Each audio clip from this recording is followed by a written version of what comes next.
शङ्करस्य चिन्तनम् पूजावसानसमये दशवक्त्रगीतम् यः शम्भुपूजनपरम्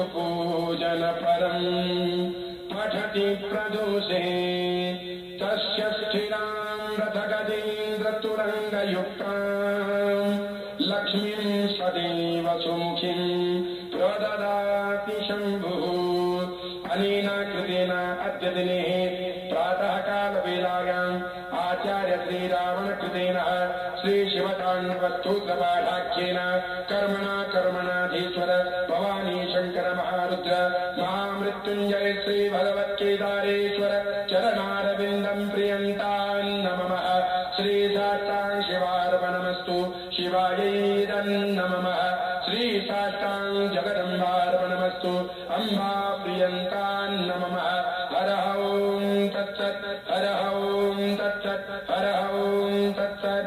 बोलो केदारेश्वर महादेव की जय। श्री श्री अम्बे मातु की जय। मुकुंद भैरवनाथ भगवान की जय। सत्य सनातन वैदिक धर्म की जय। ओम नमः पार्वती पतये शिव हर हर हर महादेव शंभो।